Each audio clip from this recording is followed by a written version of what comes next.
And we are straight into this one. So we're going to have a little chat about Hippeastrum. And I just want to move you over here. It's not very nice to look at, but if you are a person who's really into Amaryllis, Hippeastrum, and most people still insist on calling them Amaryllis, they're not.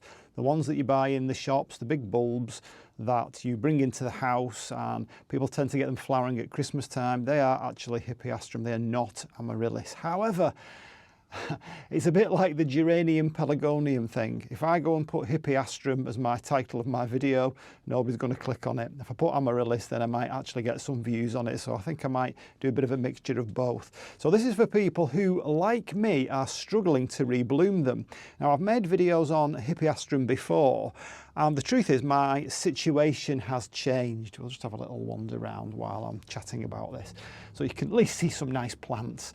So what happened was this area of the greenhouse, if those of you who've been here a long time, you can just about see the framing, because I had that covered, and I had this section of the greenhouse as a warm section where I didn't let it go below 18 degrees Celsius all through the winter and of course the summer.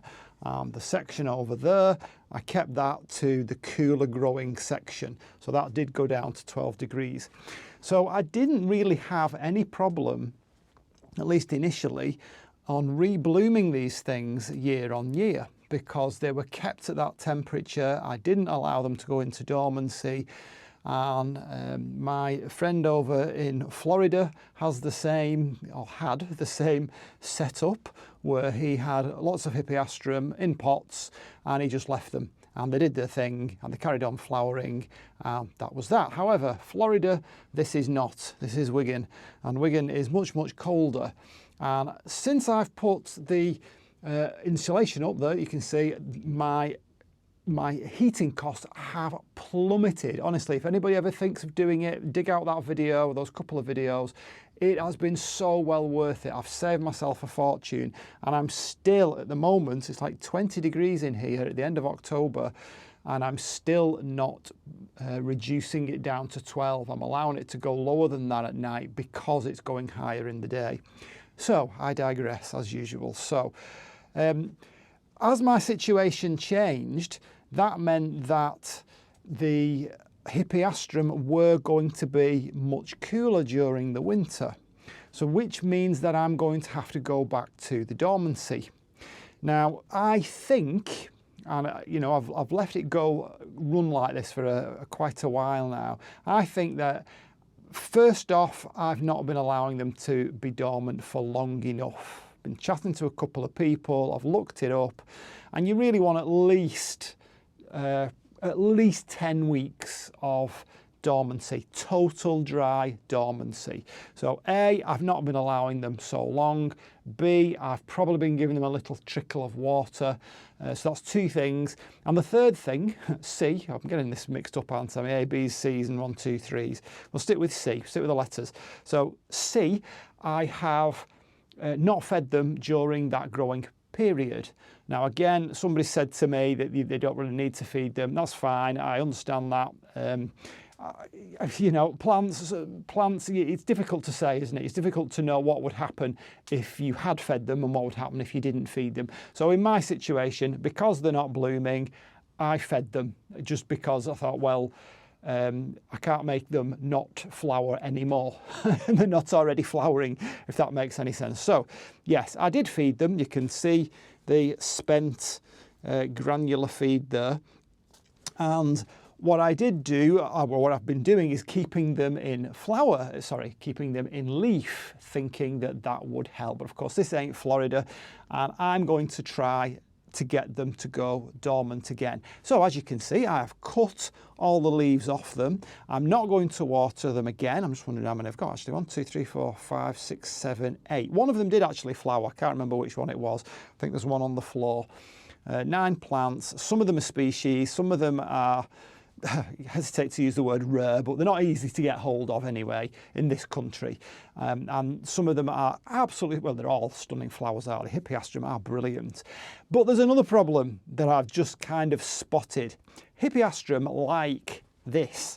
They like to be really tight in a pot, They don't want to be over potted. And as you can see, I've made the classic mistake here of thinking, you know, a big Hippeastrum looks great. How great would an absolutely giant Hippeastrum look? If I put it in a bigger pot, maybe that's what I'll get. Well, no, the opposite happens. They don't actually grow any bigger. They don't want to be like that. So these two are over potted. Possibly these two as well are over potted. In fact, looking at these down here, maybe all of them are over potted apart from perhaps that one and that one. So what I'm going to go through now is repot the ones that I think might be too big, and then I'm going to put them away underneath a shelf, and or underneath a bench on a shelf, and I'm going to let them go totally dormant. And I have made a little note, diary note to myself, not to water them and to only touch them again in 10 weeks time. So that's going to take us from the end of October now into like mid-January time. And then what I shall do is bring them one by one into the warmth. So they're going to have to come into the house, unfortunately, which isn't great. I don't really want them coming in the house. But I'll just do them one by one, doing them a week at a time, so maybe we can get some kind of successional blooming going on. And if they then go to the 18 degrees, that's usually when they will bloom again. And I could even bring them back into the greenhouse at that point, because once the bloom spikes come up, it's unlikely it's going to not continue to bloom. So that is my plan, my cunning plan. Tell me in the comments, are you into Hippeastrum? Are you just simply one of these, I don't know why I said simply, but are you one of these people who treat them like you would do, say, a florist cyclamen? Would you, you know, they're only cheap. I mean, they're very cheap. Why would you want to continue to grow them? Well, in my case, I get some of the plants that are a little bit rarer. I find it satisfying. And I think that as a plants person, it's nice to be able to continue that plant rather than throw it away, to see if you can get it better next year, to see if you can improve it, get it to get more flower spikes on it, more flowers, more blooms. That's why I do it, and I'm sure, you know, I'm preaching to the converted here, aren't I? So let me know in the comments what you think about that. Do you think there's another way of doing it? Am I doing it right? Am I doing it wrong? And maybe we'll do a follow-up video at some point. Maybe you don't care one little bit about Hippeastrum and you've already clicked off the video, in which case you won't see this bit and you won't hear this bit. So that's it for now. And you might have noticed I've kind of changed tack a little bit with videos. Rather than do like one every so often and put loads and loads of effort into it, I thought, look, let's just film everything. Why not? Just film. I want to get the fun back into it. I'm never going to make a living out of it. So I want to get back into just filming what I feel like. Maybe there'll be some gems in there. Maybe there'll be some boring ones. And if it's not your thing, well, you know what to do. You can unsubscribe. And if you do enjoy it, come along with me and enjoy the ride, and hopefully we can all learn from each other. That's it for now. I'll see you on the next one. Bye. Okay, so I'm not actually gone yet. Just as a little addendum to that last section, I've repotted them all, and I'll tell you why I've repotted them all, because I couldn't believe they were all over potted. And it's only when you actually get into it and dig out the bulbs can you see how tiny some of them are. I think what's happened here is, I'll just move myself around here, is that some of these, because they've been mail order, they've been very small. They're nowhere near the size of what you might get in a supermarket.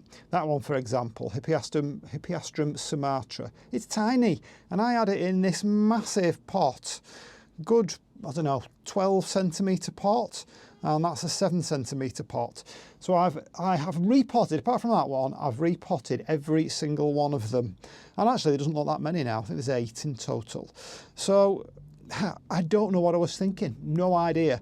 Only when you dig them up and have a look at them, lots of roots, but the bulb is still very small and they like to be pot bound. So I don't know. I don't know what made me think. Maybe, you know, once they grow, they look so big, don't they? It feels like they should be in a big pot. And obviously, because they're so big and so top heavy, they are prone to falling over. So maybe that was what made me do it. And something else that's happened, I don't know how this has happened, but I have lost my favourite one. It was a species called Hippeastrum papilio, and I have no idea. It's not here. It's not anywhere. I don't know where it's gone. How can you lose a plant? I don't know. I'm absolutely gutted. I've lost my favourite one. I totally expected it to be here, and it's not. Have you ever lost a plant? Tell me in the comments. How can you lose a plant? That is just terrible. So on that disappointing note, I'll see you on the next one. Bye.